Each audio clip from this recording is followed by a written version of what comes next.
Hi there. How you doing? See, I am getting really good at uploading videos, which is kind of an important thing to do when you're starting a YouTube channel. So hello, I'm Jeanette from Stardust and Moonlight Reborn Dolls, and I am a painter, a reborn artist. I've been around for, well, going on 2 years pretty soon in this industry or community, and haven't really been very active on YouTube, so I'm kind of transitioning to that. And here we have Little Truly by Sherry Ron, who is the sculptor. She's a sold out limited edition kit. I absolutely adore her, and she was painted by Kelly Dudley, who is a prototype artist, and she's just adorable. She kind of looks like the little sister of Mr. Huxley, doesn't she? If y'all know Huxley, maybe you would agree. But here she is.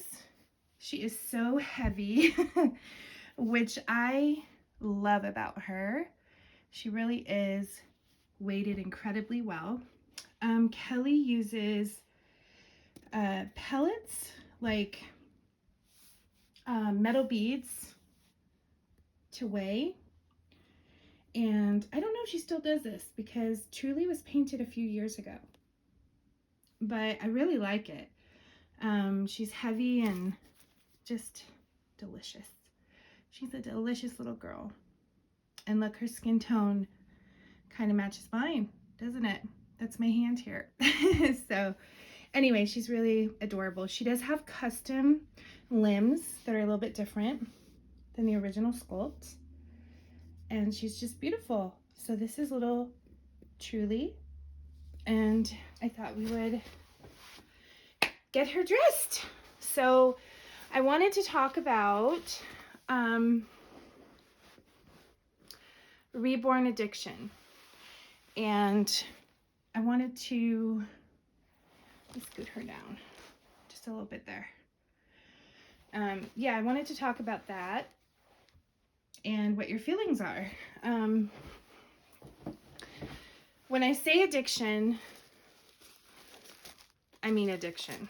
If you know, the interesting thing about being addicted to something, no matter what it is that the definition is the same universally. So if you were to go on a website, let's say, and you're thinking about your potential addiction to this hobby, and you take a survey that's probably tailored to drugs or alcohol, it's going to ask you questions like, is this something you have to hide from others? Do you feel guilty when you make purchases of substances or when you're using substances? Do you get irritable or agitated when you're being confronted by blank, right? And I think many of us can agree that we could probably answer yes to some of those things when it comes to doll collecting. We're gonna put her in this cute little outfit, and I have these shoes, but I know they're gonna be huge on her. I don't want to go through that. And so where did the other, have these socks, and where did the other shoes go? I just had them. Well, poop. Let me see. Anyway, I wanted to talk about reborn addiction because I think there are a lot of people who are new to this hobby, who are just getting into collecting, who may be viewing YouTube videos to get an idea of what they like and they don't like, and what kind of collecting they'll be doing. And then the next thing you know, you're joining groups for Reborn communities on Facebook and things like that. And all you see day in and day out are dolls. So it's super easy, in my opinion, to become fully addicted in the beginning. But the good news is you can fix that. You can overcome that. So I want to talk about that today. As an artist who sells dolls, I'm always mindful of that. I do have some regular customers and clients, and boy, do I appreciate them. I've become very close friends with a lot of them as well. And I think most artists would say that, you know, if they're truly a part of this community and care about collectors, get that thread out of there, that sometimes they're a little concerned if they have somebody who, you know, seems to jump and buy almost every doll that they present for sale, right? Not that anything is wrong with that. There's some people who have their collecting under control and they know what they want. But in most cases, I think we don't, right? And the reason is because this is an emotional purchase. We buy these babies because they look like real, breathing, living infants. I mean, what can be better than that? We buy these babies because they evoke an emotional response. And that is an emotional purchase. And that leads down to impulsivity and impulse purchases. And you'd probably be hard pressed to find a collector that hasn't been in that situation. Good luck with that, because we all have. So my goal is to kind of talk about that a little bit, and then to, you know, get your ideas of what you do to help others, but also for me to give my ideas. So one thing that I think is important to do is to think about, as you're new, or you know what, let's not even say if you're new, because I will say this: Reborn collectors go through stages in their collecting where they're reevaluating, they're downsizing, they are finding new ways to not get bored with the hobby and, you know, change up their collection. And when they do that, they would be going through similar things that a new collector goes through, which is deciding on what they're looking for. I would say the best thing you can do to combat impulsive buying and, you know, falling into a trap of overextending yourself financially or getting too many dolls, which can be overwhelming. It's a very, very particular collector that can manage a huge amount of dolls. I can almost guarantee you that you'll be overwhelmed by too many, and then the joy of the hobby will diminish. But I'm not saying that to make anyone feel guilty about collecting a large number of dolls. Like I said, there's people who can enjoy the hobby that way, and that's great. And that's great for us because, you know, when they're sharing, we get so many fun dolls to see often, right? We get a lot of box openings to watch and get to live kind of vicariously through them. But be careful with that, because I would say it's more common than not for you to be overwhelmed by a lot. That's adorable. And I'm trying to think of, well, it's too big. Let me wrap this around her. So in any event, going back to what I was saying, the best thing to do, in my opinion, is to really think about a checklist of things that you want to collect in a doll. And why this will help you is because you're going to kind of give yourself accountability for what you're looking for and what makes you click that buy now button. So let's say you give yourself a limit of price. I would also give yourself a wiggle room. Think about paying your mortgage. Mortgages are due on the 1st, but they have a grace period of the 10th, right? So if your limit on spending on a doll is 600, but for the absolute most incredible, gotta have it baby, you can push it to 700. So give yourself kind of that barrier. Think about what you're really looking for. The style of painting that you like, you know, if you want painted hair, if you want rooted hair. Or maybe you're one of those people that are like, hey, I really don't have a whole lot of preferences, and it's just really about what catches my eye. And that's okay. Then maybe you just want to make that list small, the amount of money you're willing to spend, and so forth. But it does help to kind of tell yourself, what sculpts do you love that you'll be looking for? You know, what preferences you have with opened eyes, closed eyes, that kind of thing. It really helps you. And I will tell you this, the fun part of this hobby that people kind of overlook is the hunt. It is the hunt. Yes, we complain about it. Oh my gosh, I missed out on this baby, or I've been hunting and searching for the perfect baby and I can't find it. It is frustrating, but it's also part of the fun. And the other part of the fun is waiting. We don't like waiting. You know, when that baby is shipped out, we don't like waiting. But you know what? It's part of the fun. It is part, that anxious feeling, that that good anxiety of like, you know, you're at the top of the roller coaster and you're like, what the hell am I doing? Being on this ride, I'm about to drop. But you know what? You knew that was going to happen and you were prepared for it. It's a fun feeling.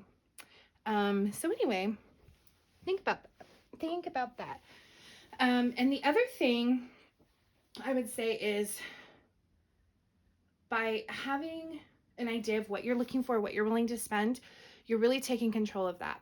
Now, when you come across a baby that is out of that range, or let's say you fall in love with the painting of a doll, like you're like, wow, this painting is amazing, I would love to have that baby in my collection for that reason, but you're not a fan of the sculpt. Or you find a baby that you love the sculpt, it's what you've been looking for, but you're not a fan of the painting. Try not to jump on those kind of purchases. Been there, done that. I literally at one time would only just pull the trigger on babies. I loved the painting style because it was different than my painting style. I could appreciate the artwork. I was collecting based on art, style of painting and so forth, almost regardless of what the sculpt was, which is kind of weird, right? I mean, maybe not, but it's kind of a strange way to approach it. And it's not wrong. I'm sure there's other people who do it, but it was just, I'm noticing I was selling those dolls quite a bit. So be careful with that and know yourself. If you see a baby you love, but you're at the point where you really shouldn't have anymore, or you can't afford anymore, here's a good trick for you. You may want to just take a picture, and when I say this, keep in mind this is another artist's creation or another collector's doll, so don't share it, don't misuse the photo, but keep it in your gallery and just go back and look at it in your phone from time to time. Think of, you know, create like a photo album in your phone and call it your collector album. It's a way of collecting dolls that can really teach us restraint. Meaning, if you saw a picture of a doll you love but you just shouldn't get it, save that photo, put it in your photo album, and enjoy looking at its picture from time to time. Ask yourself, do I really need to possess this doll?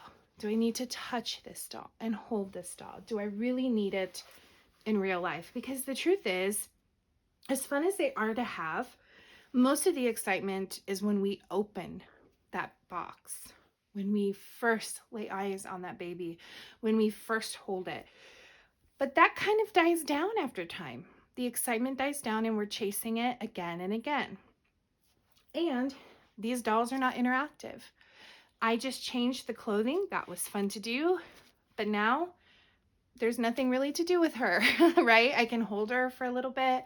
I can give her a magnetic pacifier, but there's not a whole lot to do. So do you really need the doll in actual life, or can you enjoy the photos and just gaze upon their amazing beauty and feel just as good about it?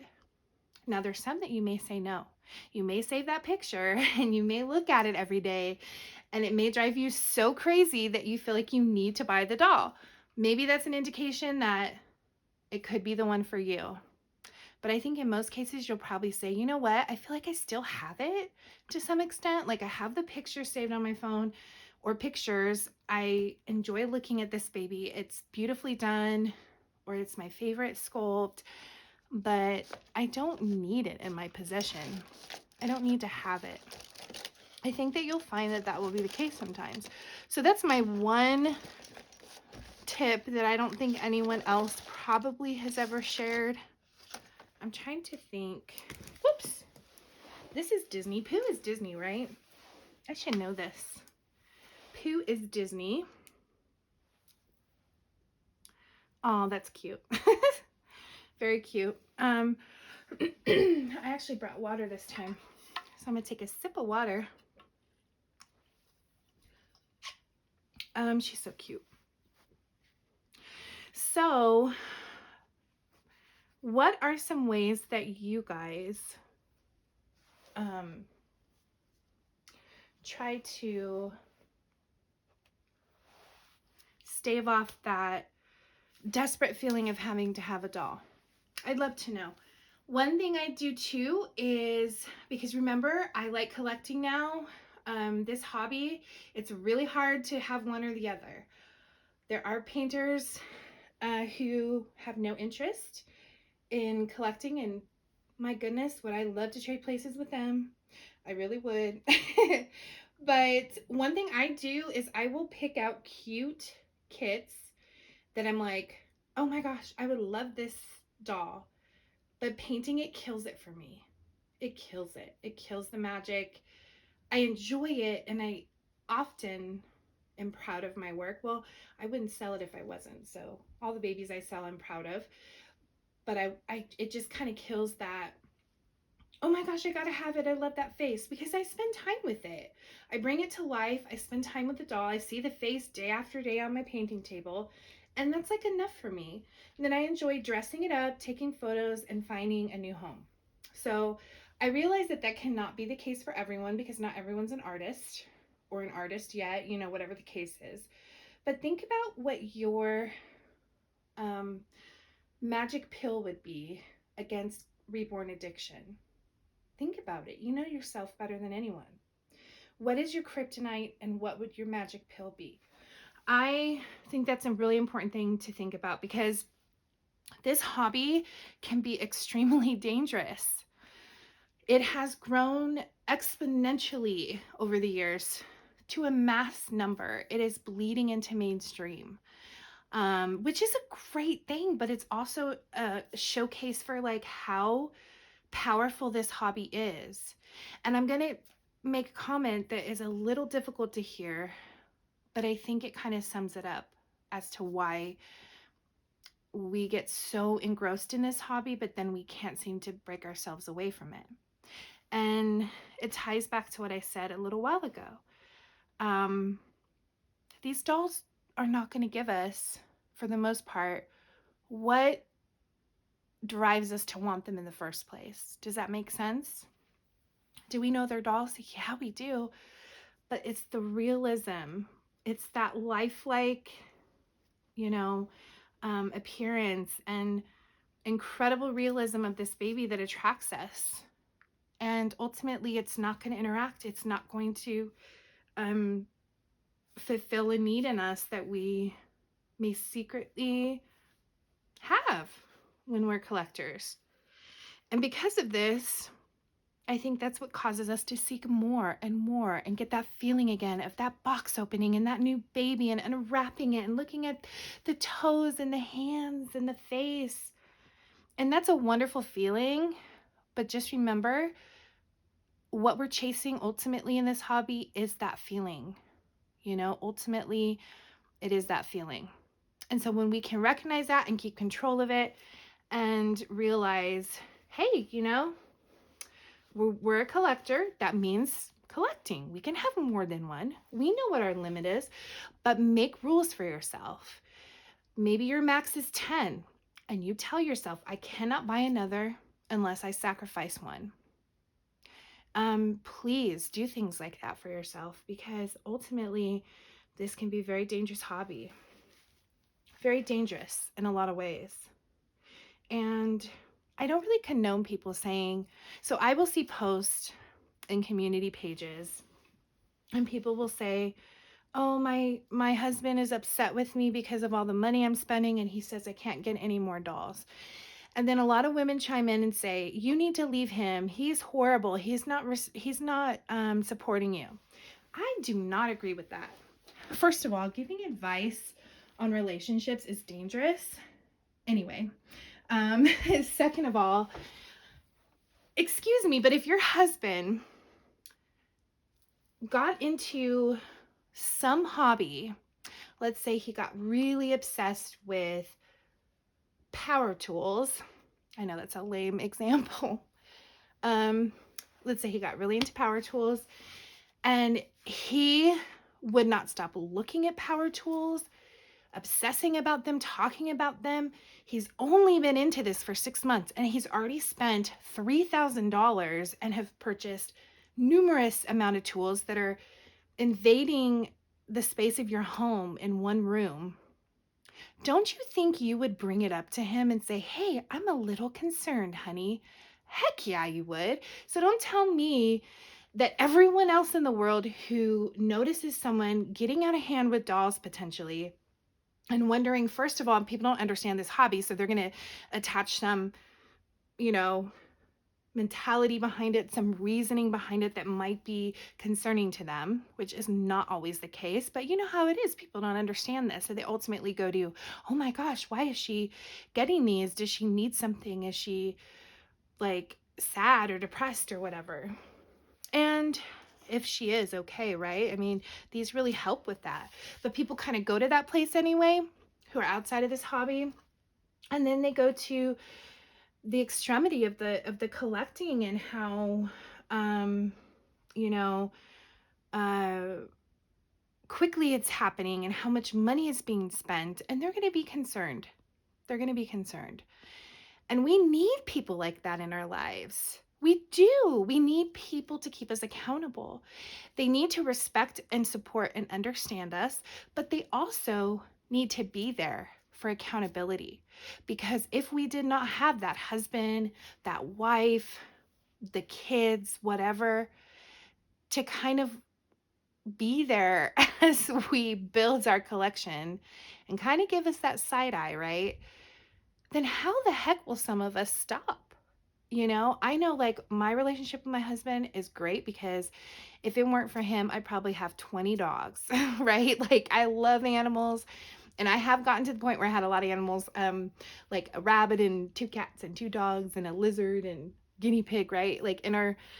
Throughout our lifetime, we've had multiple at times. But my point is, he helps me with that accountability. He doesn't judge or he doesn't, make me feel terribly awful about anything. But just knowing that it's not okay with him, for me to have 20 dogs keeps me from having 20 dogs. Same thing with our kids. We have 4 kids together.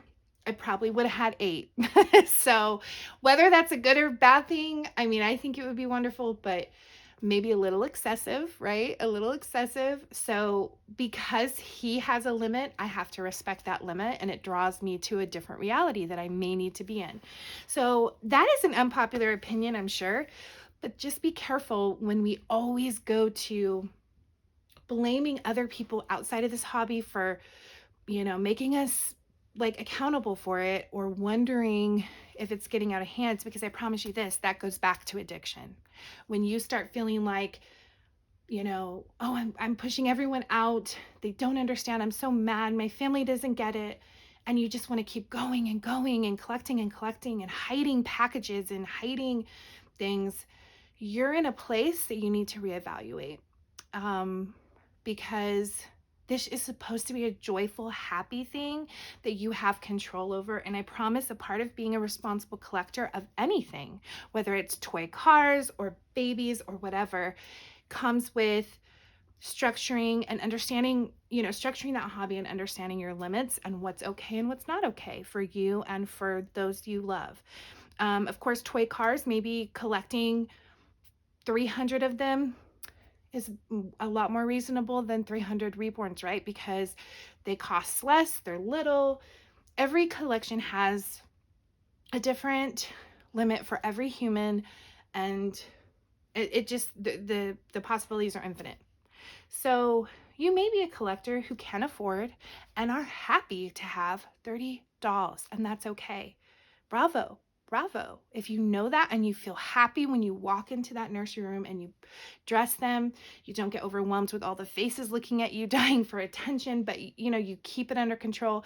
And maybe you're a content provider and you're creating content on YouTube with all these beautiful variations of dolls every day that people enjoy, then that is amazing. I mean, really great.